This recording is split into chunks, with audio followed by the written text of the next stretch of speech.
نحمده ونصلي على رسوله الكريم اما بعد فاعوذ بالله من الشيطان الرجيم بسم الله الرحمن الرحيم يا ايها الذين آمنوا اتقوا الله حق تقاته ولا تموتن الا وانتم مسلمون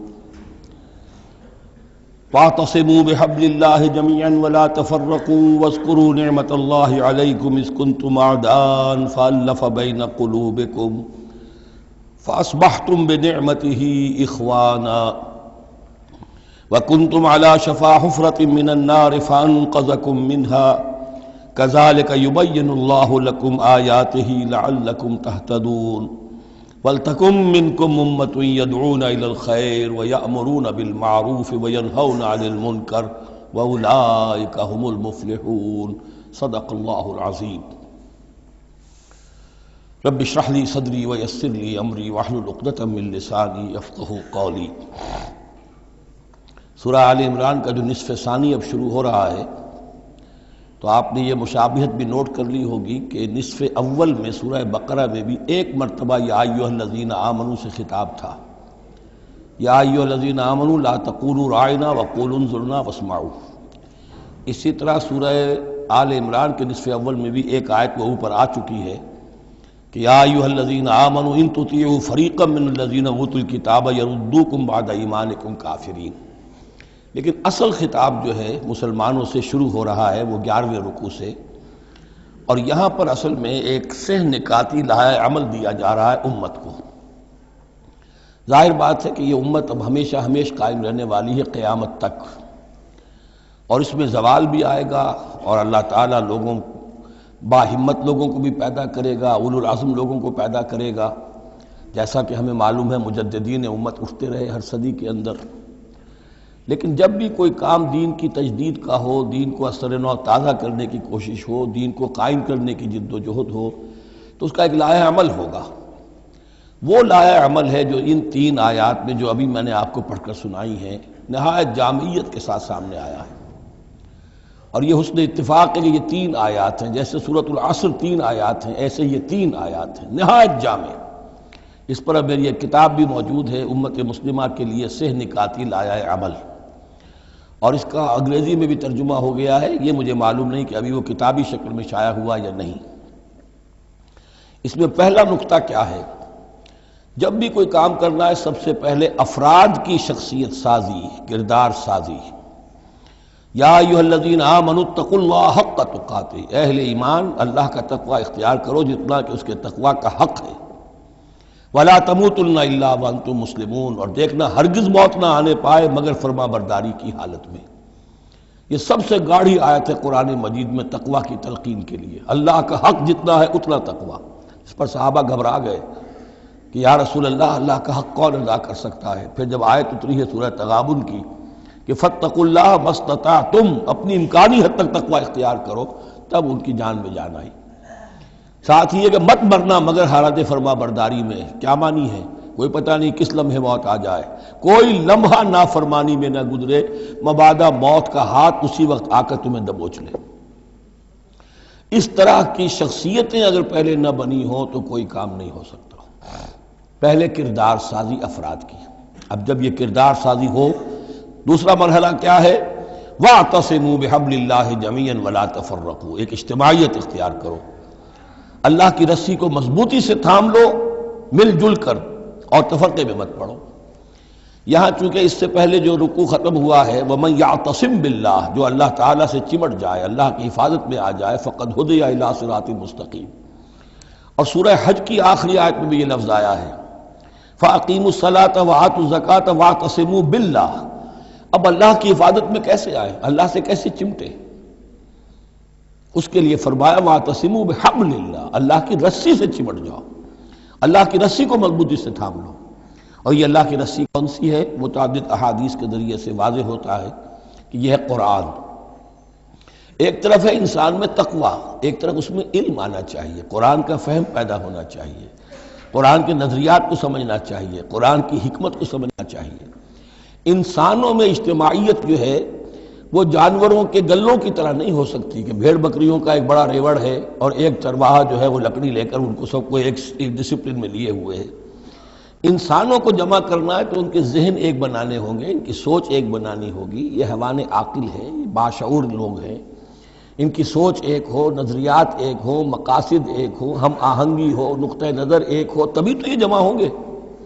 اس کے لیے وہ چیز چاہیے جو ان میں یکرنگی خیال، یکرنگی نظر، یکجہتی مقاصد کی ہم آہنگی پیدا کر دے، اور وہ قرآن ہے. حبل اللہ ہو حبل اللہ المتین، حضرت علی سے روایت ہے. حضرت عبداللہ ابن مسعود سے ہے، حضور نے فرمایا القرآن حبل اللہ الممدود من السماء الی الارض، اللہ کی مضبوط رسی ہے جو آسمان اور زمین کے درمیان تنی ہوئی ہے. ایک اور حدیث میں فرمایا فاستبشروا فإن طرفه بأيديكم وطرفه بيد اللہ، خوشیاں مناؤ، یہ قرآن ایسی شے ہے کہ جس کا ایک سرا تمہارے ہاتھ میں، ایک سرا اللہ کے ہاتھ میں. تو تقرب الی اللہ کا ذریعہ بھی قرآن، اور آپس میں تمہیں جوڑ کر رکھنے کا ذریعہ بھی قرآن. یہی وجہ ہے کہ ہماری ساری یہ تحریک جو ہے میری، اس کا اصل جو منبع ہے، سرچشمہ ہے، اس کا مبنی ہے، مدار ہے، وہ دعوت رجوع القرآن. پوری زندگی میں نے اپنی الحمدللہ کھپائی ہے اس کام میں، اور اسی کے ذریعے سے انجمن خدام القرآن اور قرآن اکیڈمیز، پھر 1 ایئر کورس.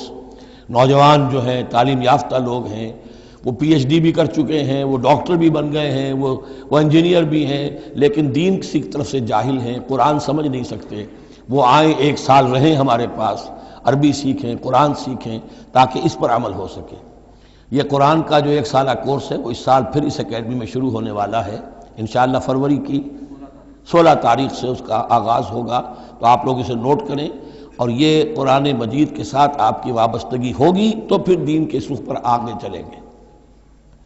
تو دوسرا نقطہ ہوا واعتصموا بحبل اللہ جمیعا ولا تفرقوا واذکروا نعمت اللہ علیکم اذ کنتم اعداء، اور ذرا یاد کرو جو اللہ کا انعام تم پر ہوا کہ تم تو ایک دوسرے کے دشمن تھے. فألف بین قلوبکم، تو اللہ نے تمہارے دلوں کے اندر الفت پیدا کر دی. فاصبحتم بنعمتہ اخوانا، تم اللہ کے فضل و کرم سے بھائی بھائی بن گئے. یہ یہاں گویا کہ اولین مخاطب یہاں انصار ہیں. ان کے جو 2 قبیلے تھے اوس اور خزرج، وہ آپس میں لڑتے آ رہے تھے 100 برس سے، خاندانی دشمنیاں چلی آ رہی تھی، قتل کے بعد قتل، ادھر کا قتل ادھر کا قتل. لیکن اب جب یہ ایمان آیا، اللہ کی کتاب آ گئی، محمد رسول اللہ آ گئے، تو اب وہ شیر و شکر ہو گئے، ان کے جھگڑے ختم ہو گئے.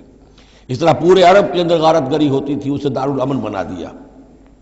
وَكُنْتُمْ عَلَىٰ شَفَا حُفْرَةٍ مِّنَ النَّارِ، اور تم تو آگ کے گڑھے کے کنارے تک پہنچ گئے تھے، بس اس میں گرنے والے تھے. فَأَنْقَذَكُم مِّنْهَا، تو اللہ نے اس سے تمہیں نکال لیا اور بچا لیا. كَذَلِكَ يُبَيِّنُ اللَّهُ لَكُمْ آيَاتِهِ لَعَلَّكُمْ تَهْتَدُونَ، اس طرح اللہ تعالیٰ اپنی آیات تمہارے لیے واضح کر رہا ہے تاکہ تم راہ پاؤ، صحیح راہ پر قائم رہو. یہ 2 نقطے ہو گئے. پہلے افراد کے کردار کی تعمیر، تقوی اور تابعداری، فرما برداری. پھر جمعیت، تنظیم، جماعت، اور اس کے لیے جو معنوی، جو اس کے لیے ہے، جو محور ہے اس تنظیم کا، وہ معنوی محور کیا ہے؟ قرآن مجید. حبل اللہ احتسامش کن کہ حبل اللہ اوست، مضبوطی سے تھامو. اس کو علامہ اقبال کہتے ہیں قرآن کو. حبل اللہ یہ ہے. اب یہ جو حبل اللہ، اور جو اس کے لیے ظاہری شکل بنے گی، وہ بھی اس صورت میں ہم پڑھ چکے ہیں، من انصاری اللہ، کہ کوئی اللہ کا بندہ کھڑا ہو اور کہے کہ میں تو اس راستے پر چل رہا ہوں، اب کون ہے جو میرے ساتھ آتا ہے اور میرا مددگار بنتا ہے. اب ایسی جمعیت جو وجود میں آئی وہ کیا کرے گی؟ یہ تیسری آیت اہم ترین ہے. وَلْتَكُن مِّنكُمْ أُمَّةٌ يَدْعُونَ إِلَى الْخَيْرِ وَيَأْمُرُونَ بِالْمَعْرُوفِ وَيَنْهَوْنَ عَنِ الْمُنكَرِ. سے نکاتی پھر آ گیا. تیسرے میں 3 کام، یہ جماعت کے کرنے کے کام صرف 3 ہیں. دعوت خیر، دعوت الی الخیر، اور سب سے بڑا خیر یہ قرآن ہے. یامرون بالمعروف، نیکی کا حکم دیتے رہیں، وینہون عن المنکر، اور بدی سے روکتے رہیں، واولئک هم المفلحون، اور یہی لوگ ہیں جو فلاح پانے والے ہیں. ولتکن منکم امۃ، تم میں سے ایک ایسی امت وجود میں آنی چاہیے. منکم ہے، گویا کہ ایک بڑی امت ہے، امت مسلمہ. وہ تو اب 150 کروڑ ہیں یا 140 یا 130 کروڑ ہیں، سوئے ہوئے ہیں، اپنے منصب کو بھولے ہوئے ہیں، دین سے دور ہیں. تو اب اس امت کے اندر چھوٹی امت بنے، ایک جماعت بنے. وہ جماعت اپنے ذمے یہ کام لے لے، جاگو اور جگاؤ، جو ہمدرد کا ایک جو نعرہ ہے کہ اب جاگو اور جگاؤ. اللہ نے تمہیں جاگنے کی صلاحیت دے دی، اب اوروں کو جگاؤ، اور اس کے لیے طاقت فراہم کرو، ایک جماعت بناؤ. وَلْتَكُن مِّنكُمْ أُمَّةٌ يَدْعُونَ إِلَى الْخَيْرِ وَيَأْمُرُونَ بِالْمَعْرُوفِ وَيَنْهَوْنَ عَنِ الْمُنكَرِ وَأُولَٰئِكَ هُمُ الْمُفْلِحُونَ. یہی لوگ فلاح پانے والے ہیں۔ وہ بڑی امت کروڑوں کی جو ہے جو یہ کام نہیں کرتی، وہ فلاح کی امید میں اگر ہے اور نجات کی امید میں ہے تو ایک امید موہوم ہے۔ فلاح پانے والے صرف یہ لوگ ہوں گے، اولئک هم المفلحون۔ اب اسی میں آگے چل کر میں نے جو منہج انقلاب نبوی ہے اس میں یہ بات واضح کی ہے کہ جب کوئی انقلاب کے لیے آخری اقدام ہوگا وہ بھی نہی عن المنکر بالید، اس لیے کہ حدیث میں حضور نے نہی عن المنکر کے 3 مرتبے بیان کیے ہیں۔ ابو سعید خدری رضی اللہ عنہ سے روایت ہے، من رآ منکم منکرا فلیغیرہ بیدہ فإن لم یستطع فبلسانہ فإن لم یستطع فبقلبہ وذلک اضعف الایمان، رواہ مسلم رحمہ اللہ۔ تم میں سے کوئی شخص کسی منکر کو دیکھے، اس کا فرض ہے اسے طاقت سے، زور سے، ہاتھ سے بند کرے، روکے، بدلے۔ اگر اس کی طاقت نہیں ہے تو زبان سے تو کہے، اس کی بھی ہمت نہیں تو دل میں نفرت ضرور رکھے، اور یہ ایمان کا کمزور ترین درجہ ہے۔ نفرت بھی ختم ہو گئی، وائے ناکامی متاع کارواں جاتا رہا، کارواں کے دل سے احساس زیاں جاتا رہا تو اب کوئی ایمان نہیں۔ ہاں دل میں نفرت ہے تو اگلا قدم اٹھاؤ، زبان سے کہنا شروع کرو، بھائی یہ چیز غلط ہے، یہ حرام ہے، یا اللہ نے اس کو حرام ٹھہرایا ہے، مت یہ کام کرو۔ لیکن ساتھ ہی اپنی طاقت بناتے جاؤ، ایک جماعت بناؤ، قوت بناؤ۔ جب وہ طاقت ہو جائے اب کہو کہ اب یہ نہیں کرنے دیں گے، پھر وہ ہوگا نہی عن المنکر بالید، طاقت کے ساتھ۔ یہ ہوگا انقلاب کا جو ہے آخری مرحلہ۔ تو یہ 3 آیتوں کے اندر عظیم ہدایت ہے، پورا لایا عمل ہے، اسی میں منہج انقلاب نبوی کا جو آخری اقدامی عمل ہے وہ بھی پوشیدہ ہے۔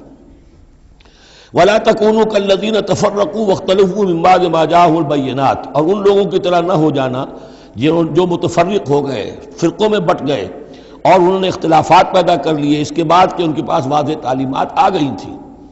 اولئک لہم عذاب عظیم، ایسے لوگوں کے لیے تو بہت بڑا عذاب ہے۔ یوم تبیض وجوہ وتسود وجوہ، اب یہ آخرت کا ذکر ہے جس دن کے بعض چہرے جو ہیں بڑے روشن اور تابناک ہوں گے اور بعض چہرے جو ہیں وہ سیاہ ہوں گے۔ فاما الذین اسودت وجوہہم، تو جن لوگوں کے اس دن چہرے سیاہ ہوں گے وہ کون ہوں گے؟ اکفرتم بعد ایمانکم، یہ وہی لوگ ہوں گے جو ایمان کے بعد کفر میں لوٹ گئے، ہدایت کے آنے کے بعد تفرقے میں پڑ گئے، زدم زدہ میں پڑ گئے، انہوں نے اس عبد اللہ کو چھوڑ دیا۔ اکفرتم بعد ایمانکم فذوقوا العذاب بما کنتم تکفرون، تو اب ذرا مزہ چکھو اس عذاب کا، اس کفر کی باعث جو تم کرتے رہے تھے۔ واما الذین ابیضت وجوہہم، اور وہ لوگ جن کے چہرے سفید ہوں گے، روشن ہوں گے، تابناک ہوں گے، ففی رحمت اللہ ہم فیہا خالدون، وہ اللہ کی رحمت میں ہوں گے اور اس میں ہمیشہ ہمیشہ رہیں گے۔ تلک آیات اللہ نتلوہا علیک بالحق، یہ اللہ کی آیات ہیں جو ہم آپ کو پڑھ کر سنا رہے ہیں حق کے ساتھ۔ وما اللہ یرید ظلما للعالمین، اور اللہ تعالیٰ تو جہان والوں کے لیے ظلم کا ارادہ نہیں رکھتا۔ لوگ اپنے اوپر ظلم کرتے ہیں، خود غلط راستے پر پڑتے ہیں اور اس کی پھر ان کو سزا دنیا اور آخرت میں بھگتنی پڑتی ہے۔ وَلِلَّهِ مَا فِي السَّمَاوَاتِ وَمَا فِي الْأَرْضِ، جیسا کہ میں نے عرض کیا اکثر اہم بحثوں کے بعد پھر یہ آیت آتی ہے اس طرح کی کہ گویا کہ یہ ایک کنکلوڈنگ ریمارک، اللہ ہی کے لیے ہے جو کچھ آسمانوں اور زمین میں ہے، وَإِلَى اللَّهِ تُرْجَعُ الْأُمُورُ، اور بالآخر سارے معاملات اللہ ہی کی طرف لوٹا دیے جائیں گے۔ كُنْتُمْ خَيْرَ أُمَّةٍ أُخْرِجَتْ لِلنَّاسِ، تم وہ بہترین امت ہو جسے لوگوں کے لیے برپا کیا گیا ہے، یعنی یہ پوری امت مسلمہ اس لیے بنائی گئی تھی۔ یہ دوسری بات ہے امت مسلمہ بھول جائے، جب بھول جائے تو پھر جو بھی ان میں سے جاگے وہ دوسروں کو جگا کر اس امہ ودن امہ، اس امت کے اندر اندر جماعت، پارٹی ودن پارٹی، امہ ودن امہ بنائیں اور وہ کام کریں جو اوپر ہے۔ لیکن حقیقت میں تو اس امت مسلمہ کا ایز سچ مجموعی طور پر فرض منصبی یہی ہے۔ کنتم خیر امت، دیکھیے یہ اس آیت کو رکھیے اب سورہ بقرہ میں جو آیت تھی، وَكَذَلِكَ جَعَلْنَاكُمْ أُمَّةً وَسَطًا لِتَكُونُوا شُهَدَاءَ عَلَى النَّاسِ وَيَكُونَ الرَّسُولُ عَلَيْكُمْ شَهِيدًا، اسی کے ہم وزن یہ آیت ہے سورہ آل عمران کی، کنتم خیر امت اخرجت للناس، تم بہترین امت ہو جسے لوگوں کے لیے نکالا گیا ہے۔ دنیا کی اور قومیں اپنے لیے زندہ رہتی ہیں، اپنی ترقی، اپنی بہتری، اپنی بہبود، اپنی دنیا میں عزت، اپنے دائرے کو بڑھانا، لیکن مسلمان کو جینا ہے، ہم تو جیتے ہیں کہ دنیا میں تیرا نام رہے، کہیں ممکن ہے کہ ساقی نہ رہے، جام رہے، زیادہ سے زیادہ لوگوں کو ہدایت کی طرف بلانا، لوگوں کو جہنم کی آگ سے بچانے کی کوشش کرنا۔ تمہیں جینا ہے ان کے لیے، وہ جیتے ہیں اپنے لیے۔ کنتم خیر امت اخرجت للناس، تمہیں نکالا گیا ہے، برپا کیا گیا ہے لوگوں کے لیے، تامرون بالمعروف، تم حکم کرتے ہو نیکی کا، وتنہون عن المنکر، اور تم روکتے ہو بدی سے، وتؤمنون باللہ، اور تم ایمان رکھتے ہو اللہ پر۔ یہ کیفیت تھی پوری امت مسلمہ کی حضور کے وقت، اور وہ جو پہلے بتایا گیا ہے وہ اس وقت کے لیے ہے جب کہ امت سو گئی ہو، امت بھول گئی ہو اپنے مقصد وجود کو۔ تو ظاہر بات ہے جن کو ہوش آ جائے وہ لوگوں کو جگائیں اور ایک نئی جمعیت فراہم کریں۔ وَلَوْ آمَنَ أَهْلُ الْكِتَابِ لَكَانَ خَيْرًا لَهُمْ، اگر یہ اہل کتاب ایمان لے آتے تو یہ ان کے حق میں بہت بہتر تھا۔ مِنْهُمُ الْمُؤْمِنُونَ، ان میں ہے کچھ لوگ جو ایمان والے ہیں، یعنی ان میں سے مراد وہ بھی ہو سکتے ہیں جو اس وقت تک یہودیوں میں سے یا نصرانیوں میں سے ایمان لا چکے تھے، اور یہ بھی ہو سکتا ہے جن کے اندر پوٹینشلی ایمان تھا اور کچھ عرصے کے بعد کہا جا رہا کہ وہ ایمان لے آئیں گے۔ وَأَكْثَرُهُمُ الْفَاسِقُونَ، لیکن ان کی اکثریت جو ہے اب وہ فاسقوں اور نافرمانوں پر مشتمل ہے۔ وہی معاملہ جو امت مسلمہ کا آج ہو چکا، اکثریت کا حال کیا ہے وہ دیکھ لیجیے آپ۔ لَن يَضُرُّوكُمْ إِلَّا أَذًى، اے مسلمانوں یہ تمہیں نقصان نہیں پہنچا سکیں گے مگر کچھ تھوڑی سی کوفت، بہرحال تمہارے لیے کوفت کا سبب تو بنتے رہیں گے، لیکن یہ تمہیں کوئی ضرر بالفعل پہنچا نہیں سکیں گے۔ وَإِن يُقَاتِلُوكُمْ يُوَلُّوكُمُ الْأَدْبَارَ، اور اگر یہ کہیں تم سے جنگ کریں گے تو پیٹھ دکھا دیں گے، ان میں جرأت نہیں ہے، ان بزدل ہیں، یہ تمہارا مقابلہ نہیں کر سکیں گے۔ ثُمَّ لَا يُنصَرُونَ، پھر ان کی مدد نہیں کی جائے گی۔ ضُرِبَتْ عَلَيْهِمُ الذِّلَّةُ، اب وہ آیت آ گئی سورہ بقرہ کے وہ جو 7ویں رکوع کے آخر میں آئی تھی، بس تھوڑا سا ترتیب کا فرق ہے۔ ضُرِبَتْ عَلَيْهِمُ الذِّلَّةُ أَيْنَمَا ثُقِفُوا، ان کے اوپر ذلت تھوپ دی گئی ہے، مسلط کر دی گئی ہے جہاں بھی پائے جائیں، الا بحبل من اللہ وحبل من الناس، سوائے یہ کہ اللہ کا کوئی سہارا انہیں ہو، کسی وقت اللہ انہیں سہارا دے دے، یا ان کا سہارا بن جائیں لوگ، جیسے آج پوری عیسائی دنیا ان کا سہارا بنی ہوئی ہے۔ اسرائیل قائم ہے تو اپنے بل پر نہیں، پوری عیسائی دنیا کی سپورٹ پر قائم ہے۔ ابھی جو یہ جنگ ہوئی تھی خلیج کی جنگ، تو جو اس کا کمانڈر ان چیف تھا، اس کا وہ نام میرے ذہن سے اس وقت اتر رہا ہے، اس نے صاف کیا دیا تھا، اس لیے کہ فوجی لوگوں کی زبان سے نکل جاتا ہے جن کے منہ سے نکل جاتی ہے، جن کے منہ سے سچی بات مستی میں، فقیہ مصلحت بھی سے وہ رندے بادہ خار اچھا، انہوں نے صاف کیا دیا تھا یہ پوری جنگ ہم نے اسرائیل کے تحفظ کے لیے لڑی ہے۔ کس قدر خون ریزی ہوئی ہے، صرف اسرائیل کا تحفظ پیش نظر تھا، تو یہ ساری سپورٹ ان کی ہے۔ ضربت علیہم الذلۃ اینما ثقفوا الا بحبل من اللہ وحبل من الناس وباؤوا بغضب من اللہ، اور یہ اللہ تعالیٰ کا غضب جو ہے اور غصہ انہوں نے حاصل کر لیا ہے۔ وضربت علیہم المسکنہ، اور ان کے اوپر کم ہمتی مسلط کر دی گئی ہے۔ ذالک بانہم کانوا یکفرون بآیات اللہ، جو کہ تو وہی الفاظ آ رہے ہیں، اور اللہ تعالیٰ تو ظالم نہیں ہے، ان کا یہ حشر اس لیے ہوا ہے کہ یہ اللہ تعالیٰ کی آیات کا انکار کرتے رہے، وَيَقْتُلُونَ الْأَنْبِيَاءَ بِغَيْرِ حَقٍّ، اور انبیاء تک کو قتل کرتے رہے ناحق۔ ذَلِكَ بِمَا عَصَوْا وَكَانُوا يَعْتَدُونَ، اور یہ ہوا اس لیے کہ انہوں نے نافرمانی کی روش اختیار کی اور حدود سے تجاوز کیا۔ لیسوا سواء، پھر وہی بات جو میں عرض کر چکا ہوں، یہ سب کے سب برابر نہیں ہیں، ان میں سے اچھے بھی ہیں برے بھی ہیں۔ من اہل الکتاب امۃ قائمۃ یتلون آیات اللہ آناء اللیل وہم یسجدون، اہل کتاب میں ایسے لوگ بھی ہیں جو کھڑے رہنے والے لوگ ہیں، سیدھے راستے پر ہیں، اللہ کی آیات پڑھتے رہتے ہیں رات کے اوقات میں اور سجدہ بھی کرتے ہیں۔ خاص طور پر چونکہ یہاں اہل کتاب کا لفظ آ رہا ہے، جو عیسائی راہب تھے حضور کے زمانے میں، ان پہ کثیر تعداد جو ہے وہ اس کردار کی حامل تھی۔ انہی میں سے ایک بحیرہ راہب تھا جس نے بچپن میں حضور کو پہچان لیا تھا، تو ان میں ایسے لوگ موجود تھے۔ یقیناً کوئی چھپے ہوئے ہوں گے یہود میں بھی، لیکن اکثر و بیشتر یہود میں سے یہ کردار ختم ہو چکا تھا، بہت ہی چند لوگ، لیکن عیسائیوں میں بکثرت موجود تھے۔ لیسوا سواء من اہل الکتاب امۃ قائمۃ یتلون آیات اللہ آناء اللیل وہم یسجدون یؤمنون باللہ والیوم الآخر، وہ ایمان رکھتے ہیں اللہ پر اور یوم آخر پر۔ وَيَأْمُرُونَ بِالْمَعْرُوفِ وَيَنْهَوْنَ عَنِ الْمُنْكَرِ، نیکی کا حکم دیتے ہیں بدی سے روکتے ہیں۔ وَيُسَارِعُونَ فِي الْخَيْرَاتِ، اور نیکیوں میں ایک دوسرے سے آگے نکلنے کی کوشش کرتے ہیں۔ وَأُولَٰئِكَ مِنَ الصَّالِحِينَ، اور یقیناً یہ صالحین میں سے ہیں۔ وَمَا يَفْعَلُوا مِنْ خَيْرٍ فَلَنْ يُكْفَرُوهُ، جو خیر بھی یہ کریں گے تو اس کی ناقدری نہیں کی جائے گی۔ وَاللَّهُ عَلِيمٌ بِالْمُتَّقِينَ، اللہ تعالیٰ اپنے ایسے متقی بندوں سے واقف ہے۔ ان الذین کفروا لن تغنی عنہم اموالهم ولا اولادهم من اللہ شیئا، اس کے برعکس جو لوگ کفر پر اڑ جائیں گے ان کے کام نہیں آ سکیں گے، نہ ان کے اموال نہ ان کی اولاد اللہ سے بچانے میں کچھ بھی۔ وَأُولَٰئِكَ أَصْحَابُ النَّارِ، وہ جہنمی ہیں، ہم فیہا خالدون، اسی میں رہیں گے۔ مثل ما ينفقون في هذه الحیات الدنیا كمثل ريح فيها سر اصابت حرث قوم ظلموا انفسهم فاهلكت۔ اب یہ جو جنگیں کر رہے تھے قریش مکہ، تو ظاہر بات ہے کہ وہ بھی انفاق کرتے تھے، فوج تیار کرنی ہے، اونٹ چاہیے، سواریاں چاہیے، ہتھیار چاہیے، تو خرچہ کرتے تھے نا۔ اب یہ اس کی طرف اشارہ ہے کہ یہ لوگ جو دنیا کی زندگی میں کچھ خرچ کرتے ہیں، یا تو دین کی مخالفت کے لیے، یا اپنے جی کو ذرا جھوٹی ایک تسلی دینے کے لیے کہ ہم کچھ نہ کچھ صدقہ خیرات بھی کرتے ہیں، چاہے ہمارا کردار کتنا ہی گر گیا ہو، تو ان کے انفاق کی مثال ایسی ہے کمثل ریح فیہا سر، کہ جیسے ایک زوردار آندھی ہو جس میں پالا ہو، بہت ٹھنڈ ہو، اصابت حرث قوم، وہ کسی قوم کی کھیتی کو آ پڑے، ظلموا انفسہم، جنہوں نے اپنی جان پر ظلم کیا، فاہلکت ہو، اور اس سب کو تباہ و برباد اور تہس نہس کر کے رکھ دے۔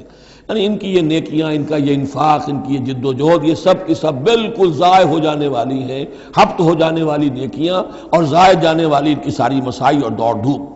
وما ظلمهم اللہ ولکن انفسہم یظلمون، اور انہوں نے، ان پر اللہ نے کوئی ظلم نہیں کیا، بلکہ وہ اپنی جانوں پر خود ظلم ڈھا رہے ہیں۔ یا ایھا الذین آمنوا لا تتخذوا بطانۃ من دونکم، اہل ایمان مت بناؤ اپنے بھیدی اپنے سوا کسی کو، یعنی رازدار نہ بناؤ سوائے کسی مسلمان کے جس کے بارے میں اطمینان ہو، صاحب ایمان ہے، اس کے علاوہ کسی اور شخص کو اپنا بھیدی نہ بناؤ۔ چونکہ یہ مدینے میں رہتے تھے بہت عرصے سے، ان کی دوستیاں تھیں یہودیوں کی، اور ادھر جو ہے یہ اوس اور خزرج کے لوگوں کی، وہ دوستیاں ہیں، پس منظر ہے، پرانے تعلقات ہیں، روابط ہیں، اس کی وجہ سے وہ بسا اوقات جو راز کی باتیں ہوتی تھی وہ بھی بیچارے سادہ لوح مسلمان اپنی نیکی کے اندر، سادگی میں، وہ بھی ان کو بتا دیتے تھے۔ لا تتخذوا بطانۃ من دونکم لا یالونکم خبالا، وہ تمہارے لیے کسی خرابی میں کوئی کسر نہیں چھوڑتے۔ ودوا ما عنتم، انہیں پسند ہے وہ چیز جو تمہیں تکلیف میں ڈالے، مشقت میں ڈالے۔ قد بدت البغضاء من افواہہم، ان کی جو دشمنی ہے تم سے وہ ان کے منہوں سے بھی ظاہر ہو چکی ہے، ان کا کلام ایسا ہوتا ہے، آتش برساتے ہیں زبان سے۔ وما تخفی صدورہم اکبر، اور جو کچھ زبان سے ظاہر ہوتا ہے وہ تو پھر بھی کم ہے، ان کے دلوں کے اندر جو آگ بھڑک رہی ہے دشمنی کی اور حسد کی، وہ اس سے کہیں بڑھ کر ہے۔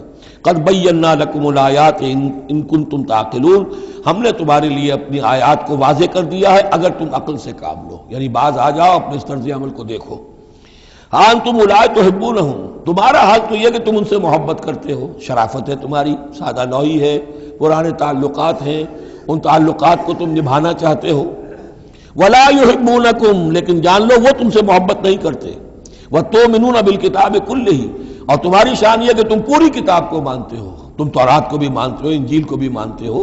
یہ نصیبا من التورات آیا تھا نا، نصیبا من الکتاب، کتاب ہی کا ایک حصہ تھا تورات، کتاب ہی کا ایک حصہ اللہ تعالیٰ کی اس قدیم کتاب جو ام الکتاب میں سے ہی پھر یہ انجیل آئی ہے، اسی ام الکتاب سے پھر قرآن مجید کامل آیا ہے۔ تو تم تو مانتے ہو پوری کتاب کو۔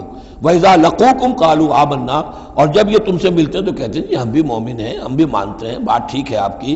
وَإِذَا خَلَوْا، جب وہ علیحدگی میں ہوتے ہیں، خلوت میں ہوتے ہیں، عَضُّوا عَلَيْكُمُ الْأَنَامِلَ مِنَ الْغَيْظِ، تو اب تم پر غصے کی وجہ سے اپنی انگلیاں چباتے ہیں۔ عَضَّ يَعُضُّ، انگلیاں کاٹنا، غصے کہ اب کچھ پیش نہیں جا رہی، اور اسلام کا جو ہے معاملہ اور آگے سے آگے بڑھتا جا رہا ہے، لیکن یہ کہ اس کے غصے میں پیچ و تاب کھاتے ہیں، اپنی انگلیاں چباتے ہیں۔ قل موتوا بغیظکم، ان سے کہو کہ مرو اپنے اس غصے میں، غم میں، اپنے جذبات میں۔ ان اللہ علیم بذات الصدور، یقیناً اللہ تعالیٰ جو کچھ سینوں کے اندر مضمر ہے اس سے بھی واقف ہے۔ ان تمسسکم حسنۃ تسؤہم، اگر تمہیں اے مسلمانوں کوئی بھلائی پہنچ جائے، کوئی خیر ہو جائے، تمہیں کہیں فتح نصیب ہو جائے، انہیں بری لگتی ہے۔ وَإِن تُصِبْكُمْ سَيِّئَةٌ يَفْرَحُوا بِهَا، اور اگر تمہیں کوئی تکلیف پہنچے، کہیں کوئی زخم پہنچ جائے، کوئی عارضی طور پر شکست کہیں ہو جائے، جیسے احد میں ہو گئی تھی، تو بڑے خوش ہوتے ہیں، شادیانے بجاتے ہیں۔ وَإِن تَصْبِرُوا وَتَتَّقُوا، لیکن یہ کہ اگر تم صبر کرتے رہو اور تقویٰ کی روش اختیار کرو، لَا يَضُرُّكُمْ كَيْدُهُمْ شَيْئًا، ان کی یہ ساری چالیں تمہیں کوئی مستقل نقصان نہیں پہنچا سکے گی، لیکن یہ کہ صبر اور تقویٰ یہ دو چیزیں۔ وَاسْتَعِینُوا بِالصَّبْرِ وَالصَّلَاةِ، وہی صلاۃ جو ہے اس کی جگہ یہاں لفظ تقویٰ آ گیا ہے کہ یہ تم اگر کرتے رہو گے تو پھر یہ کہ ان کی ساری سازشیں ناکام ہوں گی بالآخر۔ ان اللہ بما یعملون محیط، جو کچھ یہ کر رہے ہیں اللہ اس کا احاطہ کیے ہوئے ہے. یہ اللہ کے اس دائرے سے جو اللہ نے ایک حد کھینچی ہوئی ہے اس سے آگے نہیں نکل سکتے، بس اس کے اندر اندر اچھل کود کر رہے ہیں. جو بھی ان کی سازشیں ہیں وہ ہو رہی ہیں، لیکن یہ کہ اللہ تمہیں ضمانت دے رہا ہے کہ کوئی مستقل تمہیں نقصان یہ نہیں پہنچا سکیں گے. اب یہاں سے 6 رکوع میں نے عرض کیا تھا کہ نصف ثانی کو 3 حصوں میں تقسیم سمجھیے. پہلے 2 رکوع مکمل ہو گئے، 11واں اور 12واں. اب 6 رکوع مسلسل چلیں گے غزوہ احد کے حالات پر. پہلے وہ غزوہ سمجھ لیجئے کہ تھا کیا. غزوہ بدر کا چونکہ تذکرہ ہوگا وہ تو سورہ انفال میں ہم پڑھیں گے. ترتیب مصحف اور ہے، زمانی ترتیب نہیں ہے، ترتیب نزولی نہیں ہے. غزوہ بدر میں مسلمانوں کو بہت زبردست اللہ نے فتح دی. کفار مکہ کو بڑی زک پہنچی. 70 بڑے بڑے تقریباً سارے ان کے بڑے سردار مارے گئے. ان کے اندر اب جو جلن تھی اور غصہ تھا، اور عرب کا یہ مزاج تھا کہ بدلہ لینا ہے، لہذا 1 سال کے اندر اندر انہوں نے پوری تیاری کی. تمام جو بھی کر سکتے تھے ساز و سامان جمع کیا 3000 کا لشکر لے کر. اور اب ابو سفیان، ابو جہل تو مارا جا چکا تھا، وہ تھا سردار جو کہ بدر میں آیا تھا فوج لے کر. اب ابو سفیان جو ہیں وہ چونکہ بعد میں ایمان لے آئے، ان کے نام کو تو ہم ادب کے ساتھ ہی لیں گے. اب وہ سردار تھے اس وقت، اور وہ 3000 کا لشکر لے کر آئے. اور اس دفعہ وہ اتنا اہتمام کر کے آئے تھے کہ ہماری فتح یقینی ہے. اپنے بچوں کو، خاص طور پہ خواتین کو بھی ساتھ لے کر آئے تاکہ ہمارے اندر غیرت رہے کہ ہماری عورتیں بھی ساتھ ہیں. اگر کہیں میدان سے ہمارے قدم اکھڑ گئے تو ہماری عورتیں جو ہے وہ قبضے میں چلی جائیں گی مسلمانوں کے. تو ہند جو تھی، اس کی بیوی، ابو سفیان کی بیوی ہند، وہ بھی ایمان لے آئی بعد میں. لیکن عتبہ کی بیٹی تھی، اس کا باپ اور بھائی عتبہ ابن ربیعہ، اور چچا اس کا اور بھائی، یہ 3 جو ہیں بدر میں قتل ہو چکے تھے، مسلمانوں کے ہاتھوں واسر جہنم ہو چکے تھے. تو ہند کے سینے کے اندر بھی انتقام کی آگ تھی. باقی تو یہ کہ کوئی گھر بچا ہی نہیں تھا مکے کا جن کا کوئی نہ کوئی آدمی مارا نہ گیا، اور 70 آدمی مارے گئے تھے. اب یہ جب لوگ آئے ہیں تو ادھر حضور نے مشورہ کیا صحابہ سے کہ کیا کرنا چاہیے. لشکر آ گیا 3000 کا. کچھ لوگوں نے کہا کہ ٹھیک ہے، کھل کر مقابلہ کریں گے، ڈٹ کر مقابلہ کریں گے، چلیں گے میدان میں. حضور کا اپنا رجحان ادھر تھا کہ یہ صورتحال ایسی ہے کہ ہم اگر مدینے میں محصور رہ کر مقابلہ کریں تو بہتر ہے. لیکن جو لوگ بدر کے بعد ایمان لائے تھے، ایک تو ان کا جوش و خروش تھا، ان کا ہمیں تو شہادت چاہیے، ہمیں آخر اس موت سے کیا ڈر ہے، شہادت ہے مطلوب و مقصود مومن، نہ مال غنیمت نہ کشور کشائی. تو حضور نے ان کا لحاظ کرتے ہوئے آپ نے فیصلہ کر دیا ٹھیک ہے ہم میدان میں جائیں گے، کھل کر مقابلہ کریں گے. اس پر جب وہ مقابلے میں پہنچ گئے ہیں، آپ لے کر گئے تھے 1000 آدمی باہر. جب آمنا سامنا ہوا ہے تو وہاں عبداللہ ابن ابی یہ کہہ کر اپنے 300 آدمیوں کو لے کے واپس آ گیا. اتفاقاً اس کی رائے بھی یہ تھی کہ کھلے میدان میں جنگ مت کرو، بلکہ یہ کہ محصور ہو کر، جو حضور کی رائے تھی وہی اس کی بھی تھی اس وقت. لیکن اس وقت وہ یہ کہہ کر کہ جب ہماری بات نہیں مانی جاتی تو ہم خام خواہ کیوں اپنی جانیں جو ہے جوکھوں میں ڈالیں. وہ 300 آدمی لے گیا تو رہ گئے صرف 700. ان 700 میں سے بھی 2 گھرانے ایسے تھے، بنو حارثہ بنو سلمہ، ان کے قدم بھی تھوڑی دیر کے لیے ڈگمگائے، لیکن پھر ان کو اللہ تعالیٰ نے حوصلہ دیا اور وہ جم گئے. وہ 300 چلے گئے. اس کے بعد اللہ نے وعدہ کیا ہوا تھا مدد کا، جنگ ہوئی، مدد آئی اور اللہ نے فتح دے دی. لیکن وہ ایک درہ تھا مسلمانوں کی پشت پر پہاڑ میں. حضور کو اندیشہ تھا کہ ایسا نہ ہو کہ وہاں سے ہم پر حملہ ہو جائے تو 2 طرف سے ہم چکی کے پاٹ کے درمیان، 2 پاٹوں کے درمیان آ جائیں. وہاں 50 تیر انداز آپ نے مقرر کر دیے تھے کہ یہاں سے مت ہلنا، چاہے تم یہ دیکھو کہ ہم سب مارے گئے اور ہمارے گوشت جو ہے وہ کوے اور چیلیں کھا رہے ہیں، تب بھی تم نے نہیں ہلنا یہاں سے. لیکن جب مسلمانوں کو فتح ہو گئی وہاں اختلاف ہو گیا کہ حضور نے جو فرمایا تھا وہ شکست کے سلسلے میں تھا. اب تو فتح ہو گئی ہے، چلو اب چل کے مال غنیمت جمع کرنے میں باقی تم لوگوں کا ساتھ دو. جو وہاں کے لوکل کمانڈر تھے وہ منع کرتے رہے کہ ہرگز مت ہلو، حضور کا حکم یاد رکھو. وہ تعویل کر چکے تھے حضرت حضور کے حکم کی. 35 چلے گئے، 15 رہ گئے. خالد ابن ولید اس وقت جو تھے، کیولری جو تھی، جو گھڑ سوار تھے ان کے جو ہے وہ کمانڈر خالد ابن ولید تھے، ایمان نہیں لائے تھے ابھی. ان کی عقابی نگاہ نے دیکھ لیا کہ وہ درہ خالی ہے، تو ادھر تو شکست ہو رہی ہے. وہ اپنا 100 گھوڑوں کا جتنا بھی گھوڑے تھے ان کا لے کر پورا کا پورا رسالہ، اور وہ پیچھے سے آ کر حملہ کیا اور وہ فتح شکست میں بدل گئی. 70 صحابہ شہید ہو گئے، حضور بھی زخمی ہو گئے، دندان مبارک شہید ہوئے. خون اتنا گیا کہ یہ بھی مشہور ہو گیا کیونکہ بے ہوشی طاری ہو گئی تھی کہ حضور کا انتقال ہو گیا ہے. لیکن پھر یہ ہے کہ ہمت کر کے لوگوں جمع ہوئے، حضور نے لوگوں کو پکارا، پھر آپ نے یہ فیصلہ کیا کہ پہاڑ پر چڑھ کر اور وہاں پر اس وقت بچاؤ کر لیا جائے، تو تمام مسلمان پہاڑ پر چڑھ گئے۔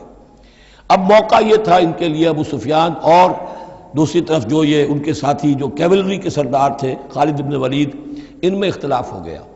خالد بن ولید کا کہنا یہ تھا کہ ان کا پیچھا کرو اور ختم کر کے ہی چلو، یہاں سے پہاڑ پر چڑھو۔ ابو سفیان نے کہا نہیں، یہ بہت خطرے کی بات ہے، وہ اونچائی پر ہے، اوپر سے پتھر پھینکیں گے اور ہمارے گھوڑوں کا بھی نقصان ہوگا، ہمارا بھی ہوگا، اب ہم نے بدر کا بدلہ لے لیا ہے، اب ہم چلتے ہیں۔ وہ وہاں سے چلے گئے۔ بہرحال یہ ہے پورا سلسلہ کہ جس کے اب واقعات اس میں آئیں گے، تو ایک سکیچ میں نے آپ کے سامنے رکھ دیا ہے۔ وَإِذْ غَدَوْتَ مِنْ أَهْلِكَ تُبَوِّئُ الْمُؤْمِنِينَ مَقَاعِدَ لِلْقِتَالِ، اور یاد کریے اے نبی صلی اللہ علیہ وسلم، جب کہ آپ صبح کو اپنے گھر سے نکلے تھے، اپنے حضرت عائشہ صدیقہ کے حجرے سے آپ برآمد ہوئے تھے، تُبَوِّئُ الْمُؤْمِنِينَ، اور آپ لوگوں کو مقاعد للقتال، آپ لوگوں کو ان کے مورچوں میں بٹھا رہے تھے، یعنی آپ جب صف بندی کر رہے تھے وہاں اور مورچے معین کر رہے تھے۔ واللہ سمیع علیم، اللہ سب کچھ سننے والا اور جاننے والا ہے۔ اذ ہمت طائفتان منکم ان تفشلا، جبکہ دو گروہ تم میں سے ایسے تھے اے مسلمانوں کہ وہ کچھ کمزوری انہوں نے دکھائی، نامردی کا مظاہرہ کیا، ان کے پاؤں لڑکھڑائے۔ واللہ ولیہما، حالانکہ اللہ تعالیٰ ان کا پشت پناہ تھا۔ وعلی اللہ فلیتوکل المؤمنون، اور اللہ تعالیٰ پر ہی توکل کرنا چاہیے اہل ایمان کو۔ جیسا کہ میں نے عرض کیا، یہ بنو حارثہ بنو سلمہ انصار کے دو گھرانے تھے، عارضی سی ان کے اندر کمزوری آئی، بر بنائے تب بشری، لیکن پھر وہ جم گئے۔ لیکن ان کی جو ہے ذکر قرآن میں کر دیا گیا، اور وہ اس پر فخر کرتے تھے کہ ہم وہ لوگ ہیں کہ جن کا ذکر اللہ نے قرآن میں کیا ہے، واللہ ولیہما، کیونکہ پھر وہ عارضی سی جو ان پر آئی تھی کمزوری، وہ رفع ہو گئی۔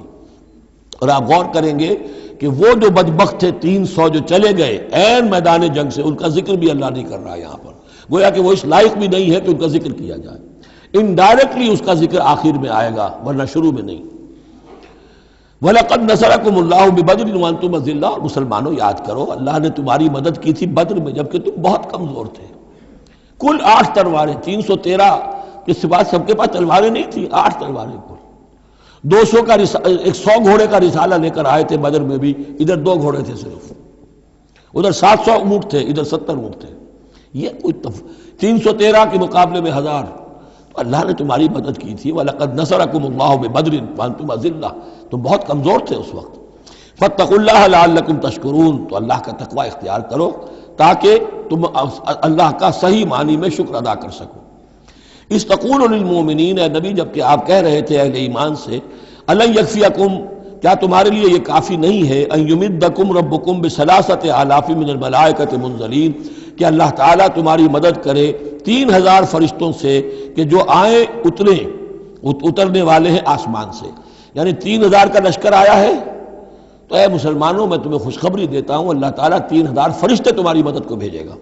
بلا، حضور نے اللہ تعالیٰ کی طرف سے آ رہا، یہ بات تو حضور نے فرمائی تھی، اللہ تعالیٰ نے حضور کی اس دعا، گویا کہ دعا کہہ لیجئے یا جو بھی آپ نے پیشن گوئی کی، ایک طرح کا استدعا بھی ہو سکتی تھی کہ اللہ سے اس طریقے سے آپ یہ استدعا کر رہے ہوں، تو فوراً اس کی منظوری کا اعلان ہو گیا، بلا کیوں نہیں۔ ان تصبروا وتتقوا، مسلمانوں اگر تم صبر کرو گے اور تقوی کی روش پر رہو گے، وَيَأْتُوكُم مِّن فَوْرِهِمْ هَٰذَا، اور اگر وہ فوری طور پر تم پر حملہ آور ہو جائے دشمن، يُمْدِدْكُمْ رَبُّكُمْ بِخَمْسَةِ آلَافٍ، تو اللہ تو تمہاری مدد کرے گا تمہارا پروردگار 3000 نہیں 5000 فرشتوں کے ذریعے سے، مصوبین جو نشان زدہ گھوڑوں کے اوپر آئیں گے۔ لیکن اس کے ساتھ دیکھیے وَمَا جَعَلَهُ اللَّهُ إِلَّا بُشْرَىٰ لَكُمْ، لیکن یہ سب بھی اللہ تعالیٰ کی طرف سے ایک بشارت کے طور پر تمہیں بتا دیا گیا، وَلِتَطْمَئِنَّ قُلُوبُكُمْ بِهِ، اور تاکہ تمہارے دل مطمئن ہو جائیں۔ وَمَا النَّصْرُ إِلَّا مِنْ عِنْدِ اللَّهِ، مدد تو ہوتی ہی اللہ کی طرف سے ہے، فرشتوں کا بھیجنا بھی ضروری نہیں ہے، اللہ فرشتوں کو بھیجے بغیر مدد کر سکتا ہے، کن فیکون کی شان رکھتا ہے۔ لیکن تمہاری طبع بشری کے حوالے سے تمہیں یہ خبر دی گئی ہے کہ 3000 کی اگر دشمن سامنے ہے تو تمہیں 3 نہیں 5000، اگر وہ فوری طور پر آگے حملہ آور ہو گئے تو 5000 تمہیں فرشتے بھیج دیں گے۔ لِيَقْطَعَ طَرَفًا مِّنَ الَّذِينَ كَفَرُوا، یہ اللہ تعالیٰ چاہتا ہے کہ یہ کافروں کا ایک بازو کاٹ دے، اور یکبتہم، یا ان کو ذلیل کر دے، فینقلبوا خائبین، تاکہ پھر وہ لوٹ جائیں بہت ہی خائب و خاسر ہو کر، ناکام ہو کر۔ اب یہ گفتگو ذہن میں رکھیے، ترتیب جو ہے وہ نہیں ہے۔ پہلے جو ذکر ہو رہا ہے وہ تو آپ میدان جنگ میں پہنچ چکے تھے، اور یہ ذکر ہو رہا ہے اس سے پہلے کا، جب خبریں پہنچی ہوں گی کہ 3000 کا لشکر آ رہا ہے، اس وقت جو گفتگو ہوئی ہے۔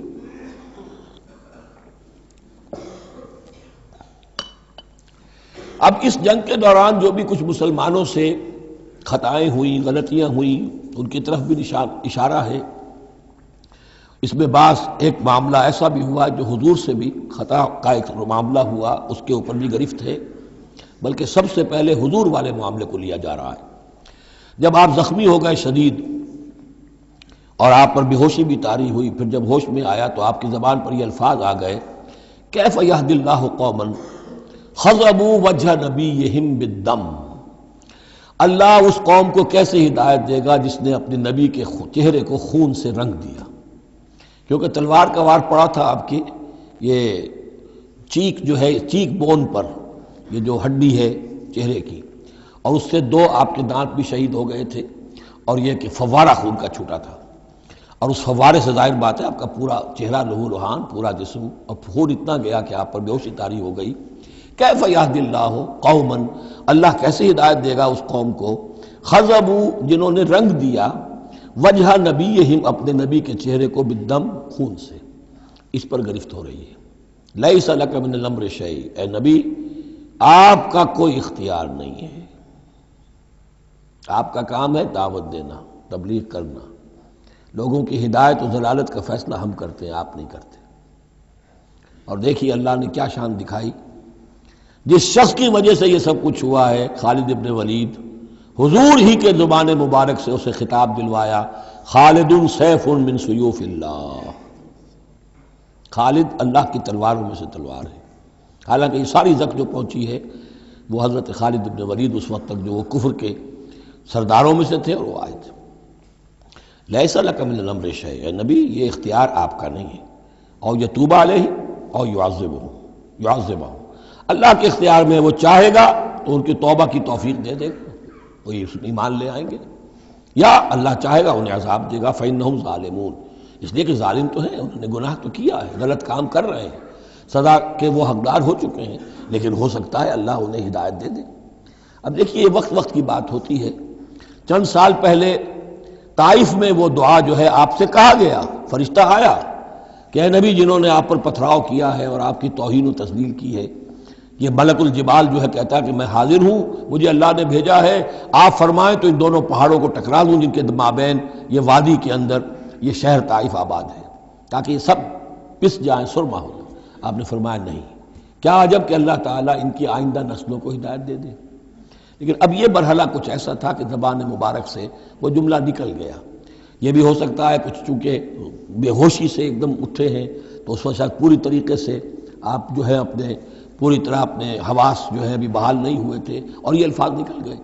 لیکن اللہ تعالیٰ کا معاملہ ہے، الرب رب وَإِن تنزل والعبد عبد وَإِن ترقى، بندہ بندہ ہی رہتا ہے چاہے کتنا ہی بلند ہو جائے، اور رب رب ہی ہے چاہے کتنا ہی نزول فرما لے۔ اب تو وہ وقت ہے نا، رات کا پچھلا پہر شروع ہو رہا ہے نا، اللہ تعالیٰ سمائے دنیا تک نازل ہوں گے، اور شب معراج میں حضور 7ویں آسمان پر چلے گئے۔ اللہ اس پہلے آسمان پر آ کر بھی رب ہے، اور حضور اس 7ویں آسمان پر پہنچ کر بھی بندے ہیں۔ الرب رب وَإِن تنزل والعبد عبد وَإِن ترقى وَلِلَّهِ مَا فِي السَّمَاوَاتِ وَمَا فِي الْأَرْضِ، اللہ ہی کے لیے ہے جو کچھ کہ ہے آسمانوں اور زمین میں۔ یغفر لمن یشاء ویعذب من یشاء، وہ جس کو چاہتا ہے بخش دیتا ہے، جس کو چاہتا ہے عذاب دیتا ہے۔ واللہ غفور الرحیم، اللہ غفور الرحیم ہے۔ یا ایھا الذین آمنوا لا تاکلوا الربا اضعافا مضاعفہ، اہل ایمان سود مت کھاؤ دوگنے پر دگنا۔ یہ جو کمپاؤنڈ انٹرسٹ ہے، بڑھتا چڑھتا رہتا ہے، یہ اصل میں پہلی آیت جو ہے سود کی حرمت میں وہ یہ ہے۔ بلکہ نوٹ کیجئے، جیسا کہ میں نے نوٹ کرا دیا تھا کل آپ کو، سب سے پہلے ایک مکی صورت میں سورہ روم میں بات آ گئی تھی، ما آتیتم من ربا لیربو فی اموال الناس فلا یربو عند اللہ وما آتیتم من زکاۃ تریدون وجہ اللہ فاولئک هم المضعفون۔ تو انفاق فی سبیل اللہ اور سود کو ایک دوسرے کے مقابل رکھ کر جو بھی اس سود کے اندر جو قباحت اور شناعت تھی وہ واضح کر دی، جیسے کہ شراب اور جوئے کی جو خرابی تھی اس کو سورۃ البقرہ میں بیان کر دیا تھا۔ اب یہاں وہ دوسرا آ گیا معاملہ کہ یہ کم سے کم سود کی شرح جو بہت زیادہ، جسے یوجری کہتے ہیں آج کل، یہ سود کے جو ذاتی سے مسائل کے لیے لیتے ہیں، ہمارے ہاں بھی ایسے سود خور موجود ہیں، بہت ہائی ریٹ آف انٹرسٹ پر وہ دیتے ہیں لوگوں کو قرض اور ان کا خون چوس جاتے ہیں۔ تو پہلے اس سود کی مذمت آئی ہے، آخری حکم ہے پھر اس سود کا جو بیع کے اندر سود ہے، وہ ہے وہ حکم کہ جو سن 9 میں نازل ہوا، لیکن ترتیب مصحف میں وہ سورہ بقرہ میں ہے، وہ پورا رکوع ہم پڑھ چکے ہیں، اور اس رکوع کی آخری آیت وہ ہے جو قرآن مجید کی آخری آیت ہے ترتیب نزولی میں، وَاتَّقُوا يَوْمًا تُرْجَعُونَ فِيهِ إِلَى اللَّهِ۔ یہ کیوں یہاں پر آیت آئی ہے؟ اس لیے کہ محسوس ایسا ہوتا ہے کہ وہ جو 35 تیر انداز وہاں سے چھوڑ کر چلے گئے تھے تو کوئی ان کے تحت الشعور میں مال غنیمت کی کوئی طلب تھی جو نہیں ہونی چاہیے تھی۔ اس حوالے سے کہ سود خوری جو بھی ہے یہ انسان کے اندر مال سے محبت ایسی پیدا کر دیتی ہے جس کی وجہ سے اس کے کردار کے اندر بڑے بڑے خلا پیدا ہو سکتے ہیں۔ لہذا یہاں اسی کے حوالے سے یا ایھا الذین آمنوا لا تاکلوا الربا اضعافا مضاعفۃ واتقوا اللہ لعلکم تفلحون، اور اللہ کا تقوی اختیار کرو تاکہ تم فلاح پاؤ۔ واتقوا النار التی اعدت للکافرین، اس آگ سے بچو، ڈرو اس آگ سے جو کافروں کے لیے تیار کی گئی ہے، بھڑکائی گئی ہے۔ وَأَطِیعُوا اللَّهَ وَالرَّسُولَ لَعَلَّکُمْ تُرْحَمُونَ، اور اللہ اور اس کے رسول کی اطاعت کرتے رہو تاکہ تم پر رحم کیا جائے۔ وَسَارِعُوا إِلَىٰ مَغْفِرَةٍ مِّن رَّبِّكُمْ، اور دوڑو اپنے رب کی مغفرت کے حصول کے لیے۔ وَجَنَّةٍ عَرْضُهَا السَّمَاوَاتُ وَالْأَرْضُ، اور اس جنت کو حاصل کرنے کے لیے جس کا پھیلاؤ آسمانوں اور زمین جتنا ہے۔ اعدت للمتقین، وہ تیار کی گئی ہے، سنواری گئی ہے، اس کا سنگھار کیا گیا ہے اہل تقوی کے لیے۔ الذین ينفقون فی السراء والضراء، وہ لوگ جو خرچ کرتے ہیں سود کے مقابلے میں انفاق، یہ تقابل پھر دیکھ لیجئے، جو خرچ کرتے ہیں سرائے خوشی میں بھی، والضراء خود تنگ دست ہے تب بھی کرتے ہیں چاہے تکلیف میں ہیں، والکاظمین الغیظ، اور وہ لوگ جو اپنے غصے کو پی جانے والے ہیں، والعافین عن الناس، اور وہ لوگ جو لوگوں کی خطاؤں سے درگزر کرتے ہیں انہیں معاف کر دیتے ہیں۔ واللہ یحب المحسنین، اللہ تعالیٰ ایسے محسنین کو پسند کرتا ہے، یہ درجہ احسان ہے، اسلام، ایمان، پھر احسان۔ والذین اذا فعلوا فاحشۃ او ظلموا انفسهم، اور اگر ان میں سے کبھی کسی سے کوئی غلطی ہو جاتی ہے کہ اگر وہ کر بیٹھیں کوئی کھلا گناہ، کوئی بے حیائی کا ارتکاب، یا اپنے اوپر کوئی اور ظلم کر بیٹھیں، ذکر اللہ، فوراً انہیں اللہ یاد آ جاتا ہے، فاستغفروا لذنوبہم، تو وہ اللہ تعالیٰ سے استغفار کرتے ہیں۔ یہ مضمون سورہ نساء میں آئے گا کہ اللہ تعالیٰ نے اپنے اوپر واجب ٹھہرایا ہے کہ جو شخص مسلمان صاحب ایمان کو خطا اس سے ہو جائے اور وہ فوراً توبہ کر لے تو اللہ تعالیٰ جو ہے اس نے اپنے اوپر واجب ٹھہرا لیا ہے کہ اس کی دعا کو ضرور قبول کرے گا۔ وَمَن يَغْفِرُ الذُّنُوبَ إِلَّا اللَّهُ، اور کون ہے جو معاف کر سکے گناہوں کو سوائے اللہ کے۔ وَلَمْ يُصِرُّوا عَلَىٰ مَا فَعَلُوا، اور وہ اپنے اس غلط فعل پر اصرار نہیں کرتے، یعنی یہ کہ کرتے چلے جا رہے کرتے چلے جا رہے کرتے چلے جا، موت آ گئی تو اب توبہ کریں گے، تب توبہ نہیں ہے۔ ایک خطا ہو گئی، جذبات میں ہو گئی، بھول میں ہو گئی، فوراً ہوش آیا، فوراً جو ہے گڑ گڑائے، فوراً توبہ کی، عزم مصمم کیا اللہ دوبارہ نہیں کروں گا، پوری پشیمانی کے ساتھ اللہ کی جناب میں اپنے پورے صمیم قلب کے ساتھ توبہ کی، اللہ اس توبہ کی قبول کرنے کی ضمانت دیتا ہے۔ اولئک جزاؤہم مغفرۃ من ربہم، یہ وہ لوگ ہیں کہ جن کا بدلہ ہے ان کے رب کی طرف سے مغفرت، وجنات تجری من تحت الانہار خالدین فیہا، اور وہ باغات کہ جن کے نیچے یا جن کے دامن میں ندیاں بہتی ہوں گی اور وہ اس میں ہمیشہ ہمیش رہیں گے، ونعم اجر العاملین، اور بہت ہی اچھا بدلہ ہے عمل کرنے والوں کے لیے۔ قد خلت من قبلکم سنن فسیروا فی الارض، تم سے پہلے بھی بہت سی قومیں، بہت سے حالات اور واقعات گزر چکے ہیں، فسیروا فی الارض، تو زمین میں گھومو پھرو، فانظروا کیف کان عاقبۃ المکذبین، اور دیکھو کہ کیسا انجام ہوا ہے جھٹلانے والوں کا۔ جب ان کے قریش کے قافلے جاتے تھے وہ شام کی طرف تو راستے میں تو جو قوم سمود کا مسکن بھی آتا تھا، وہ بستیاں بھی آتی تھیں جن میں کبھی حضرت لوط نے تبلیغ کی تھی، ان کے جو کھنڈرات تھے، تو یاد کرو کہ ان کے ساتھ کیا کچھ ہوا ہے۔ ھذا بیان للناس وہدی وموعظۃ للمتقین، یہ بیان ہے لوگوں کے لیے، وضاحت ہے لوگوں کے لیے اور ہدایت ہے اور نصیحت ہے متقین کے حق میں۔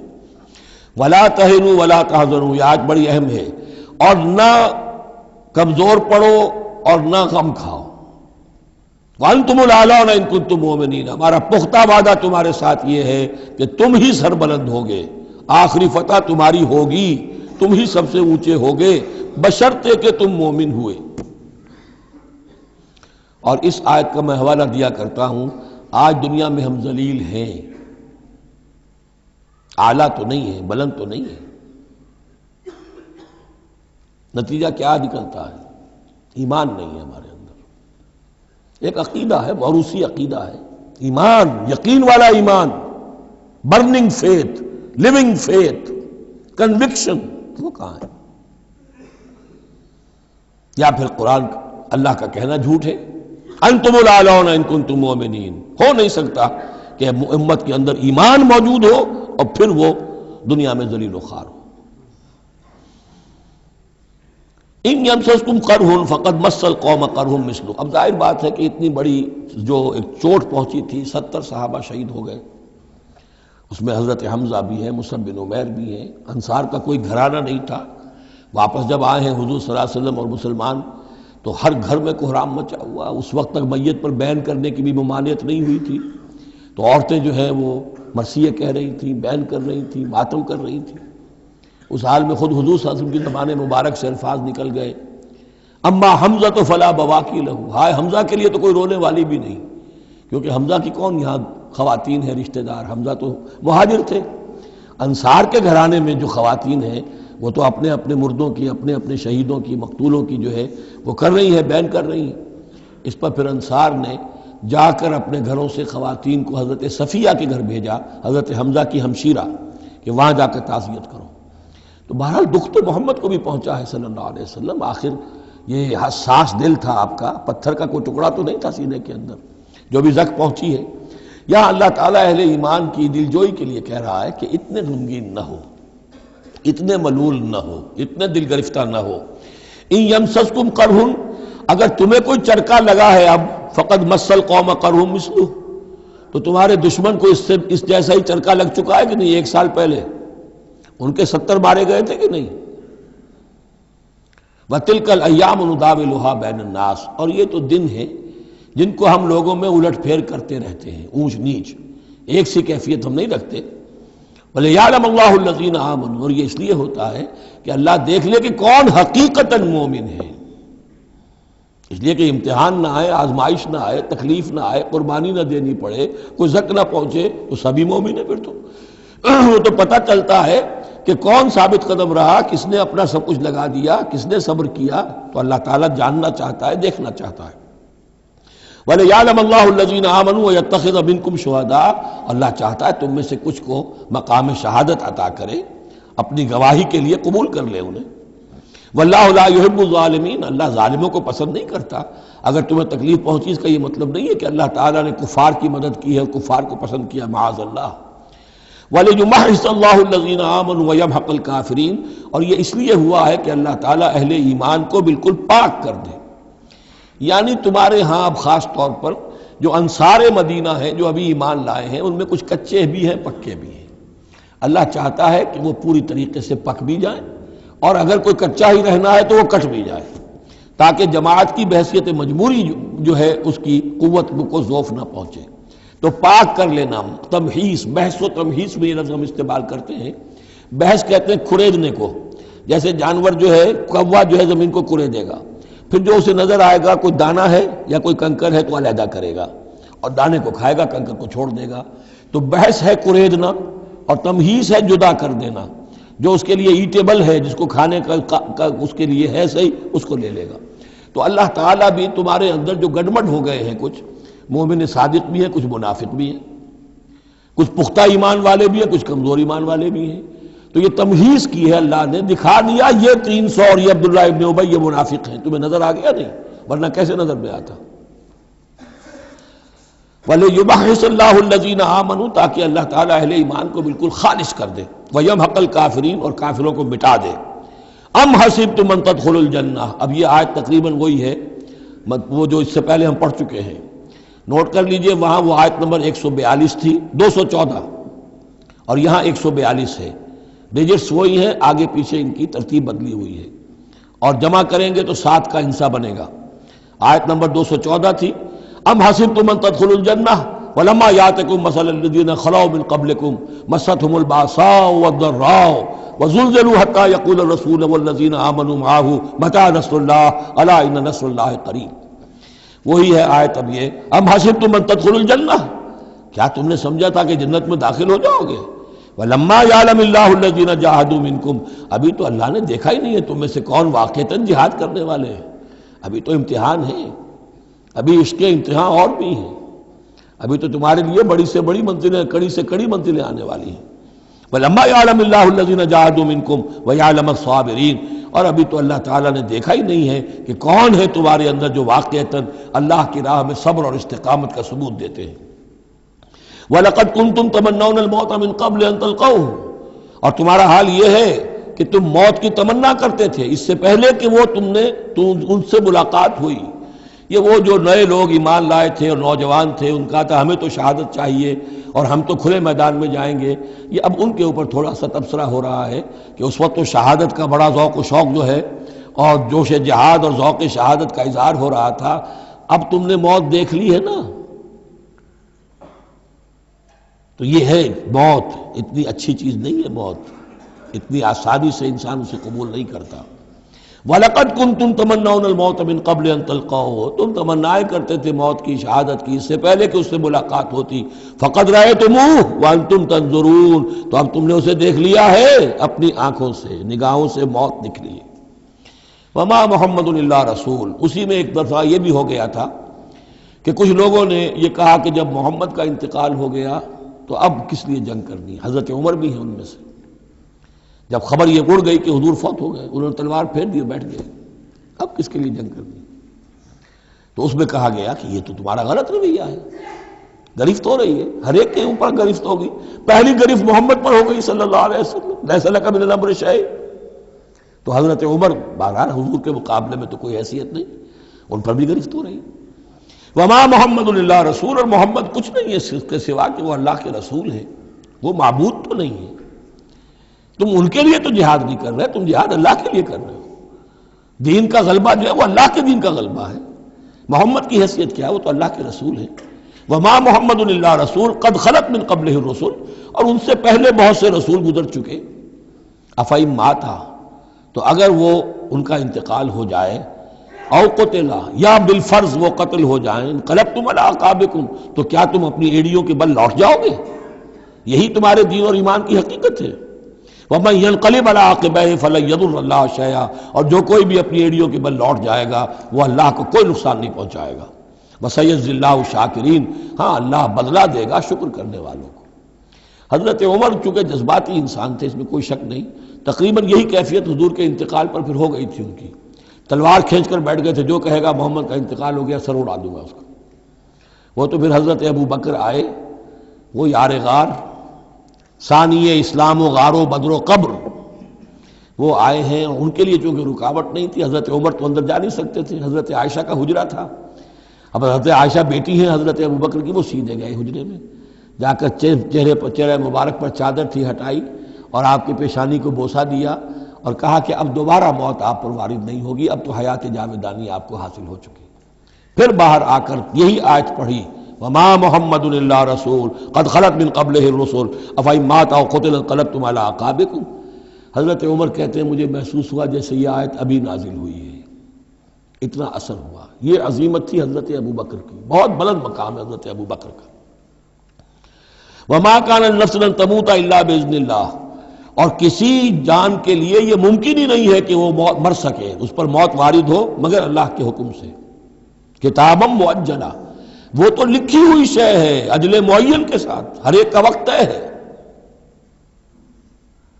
Death is the best guard, آپ کا باڈی گارڈ جو ہے سب سے بہترین وہ موت ہے، موت کا وقت جب ہے تبھی آئے گی، اس سے پہلے کوئی آپ کے لیے موت لا نہیں سکتا۔ لہذا سب سے بڑی حفاظت انسان کے لیے خود اس کی موت ہے۔ وما كان لنفس ان تموت الا باذن الله كتابا مؤجلا، وَمَن يُرِدْ ثَوَابَ الدُّنْيَا نُؤْتِهِ مِنْهَا، جو کوئی دنیا کا اجر و ثواب چاہتا ہے ہم اسے دیتے ہیں۔ یہ سورہ بقرہ میں بھی ہم پڑھ چکے تھے حج کے ذکر میں۔ وَمَن يُرِدْ ثَوَابَ الْآخِرَةِ نُؤْتِهِ مِنْهَا، اور جو واقعتاً آخرت کا ثواب چاہتا ہے، بدلہ چاہتا ہے، جزا چاہتا ہے اپنے اعمال کی، ہم اس میں سے اس کو دیں گے۔ وَسَنَجْزِي الشَّاكِرِينَ، اور شکر کرنے والوں کو ہم جزا دیں گے۔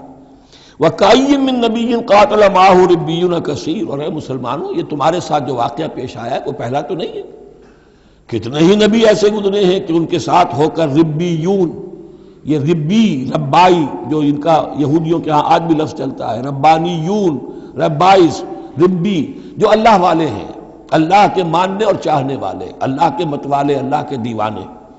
کائیم من نبی، کتنے ہی نبی گزرے ہیں، قاتل معاہو، ان کے ساتھ ہو کر جنگ کیا، ربیون نے، کثیر، اللہ والوں نے، اللہ کے غلاموں نے، اللہ کے عاشقوں نے۔ فما وہنوا لما اصابہم فی سبیل اللہ، تو اللہ کی راہ میں جو بھی تکلیفیں ان پر آئیں اس میں انہوں نے جی نہیں ہارا۔ وما ضعفوا، نہ انہوں نے کمزوری دکھائی۔ وما استکانوا، نہ ہمت ہاری۔ واللہ یحب الصابرین، اور اللہ تعالیٰ کو ایسے صابروں ہی سے محبت ہے۔ تو اے مسلمانوں ان کا کردار اپناؤ اور دل گرفتہ نہ ہو۔ وما كان قولهم الا ان قالوا ربنا اغفر لنا ذنوبنا واسرافنا في امرنا، اور ان کا تو ہر مرحلے پر یہی قول ہوتا تھا کہ وہ دعا کرتے تھے اے رب ہمارے بخش دے ہمیں ہمارے گناہ، واسرافنا في امرنا، اور اگر ہم سے اپنے کسی معاملے میں حد سے تجاوز ہو جائے، جیسے کچھ تجاوز ہو گیا حضور سے کہ آپ نے وہ الفاظ فرما دیے کیف یہدی اللہ قوما خضبوا وجہ نبیہم بالدم، یا جیسے حضرت عمر سے ہو گیا کہ تلوار پھینک کر بیٹھ گئے۔ تو اللہ جو اسراف ہم سے ہو جائے، اسراف ہے کسی حد سے تجاوز کر جانا، جائز حد تک خرچ کرنا ٹھیک ہے، آپ اس میں آگے بڑھ جاتے ہیں وہ اسراف ہے۔ وَإِسْرَافَنَا فِي أَمْرِنَا، بخش دے جو بھی اسراف، جو بھی زیادتی ہم سے ہو گئی۔ وَثَبِّتْ أَقْدَامَنَا، اور ہمارے قدموں کو جما دے۔ وَانصُرْنَا عَلَى الْقَوْمِ الْكَافِرِينَ، اور ہماری مدد فرما کافروں کے مقابلے میں۔ یہی دعا تھی حضرت طالوت کے ساتھیوں کی، یہی دعا تھی جس پر ختم ہوئی وہ دعا کہ جو سورہ بقرہ کے اختتام پر آئی فانصرنا علی الکافرین، وہی دعا یہاں بھی ہے۔ فآتاہم اللہ ثواب الدنیا وحسن ثواب الآخرہ، تو ان لوگوں کو اللہ تعالیٰ نے عطا فرمایا دنیا کا ثواب بھی، دنیا میں بھی سربلندی دی، فتوحات دی، وحسن ثواب الآخرہ، اور آخرت کے ثواب کا تو بہت ہی عمدہ حصہ ان کے لیے ہے۔ واللہ یحب المحسنین، اور اللہ تعالیٰ جو ہے ایسے محسنین کو پسند کرتا ہے۔ یا ایھا الذین آمنوا ان تطیعوا الذین کفروا یردوکم علی اعقابکم، اے اہل ایمان اگر تم ان لوگوں کا کہنا مانو گے جنہوں نے کفر کی روش اختیار کی ہے، وہ تمہیں تمہاری ایڑیوں کے بل واپس لے جائیں گے، فتنقلبوا خاسرین، اور پھر تم بالکل خسارے والے، تباہ اور برباد ہو جانے والے ہو جاؤ گے۔ بل اللہ مولاکم، تمہیں تو یہ سمجھنا چاہیے تمہارا مولا، مددگار، پشت پناہ، ساتھی، حمایتی اللہ ہے۔ وَهُوَ خَيْرُ النَّاصِرِينَ، اور وہی ہے کہ جو سب سے بڑھ کر مدد کرنے والا، سب سے اچھا مددگار ہے۔ سَنُلْقِي فِي قُلُوبِ الَّذِينَ كَفَرُوا الرُّعْبَ، ہم ان قریب کافروں کے دلوں میں رعب ڈال دیں گے، بِمَا أَشْرَكُوا بِاللَّهِ، اس سبب سے کہ انہوں نے شرک کیا اللہ کے ساتھ، مَا لَمْ يُنَزِّلْ بِهِ سُلْطَانًا، اور ایسی چیزوں کو شریک ٹھہرایا، ایسی ہستیوں کو یا چیزوں کو جس کے لیے اللہ تعالیٰ نے کوئی سند نہیں اتاری۔ وَمَأْوَاهُمُ النَّارُ وَبِئْسَ مَثْوَى الظَّالِمِينَ، اور اللہ ان کا ٹھکانہ جو ہے وہ جہنم ہے، اور بہت ہی برا ٹھکانہ ہے ظالموں کے لیے۔ یہ اصل میں اس آیت میں توجیہ ہو رہی ہے کہ وہ کیوں چلے گئے، جبکہ اس درجے ان کو یعنی کھلی فتح حاصل ہو چکی تھی، مسلمانوں کو ہزیمت ہو گئی، حضور اور صحابہ جو ہے انہوں نے پناہ لے لی ہے پہاڑ کے اوپر جا کر۔ خالد بن ولید کہہ بھی رہے ہیں کہ اس معاملے کو اب ختم کرنا چاہیے، روز روز کا ٹنٹا جو ہے وہ اب نہ رہے، لیکن ابو سفیان کے اندر دل میں کوئی ایسا رعب اللہ نے اس وقت ڈال دیا کہ وہاں سے وہ چلے گئے، ورنہ یہ کہ واقعتاً اس وقت صورتحال جو ہے مسلمانوں کے لیے بہت مخدوش ہو چکی تھی۔ بارک اللہ لی و لکم فی القرآن العظیم ونفعنی و ایاکم بالآیات والذکر الحکیم۔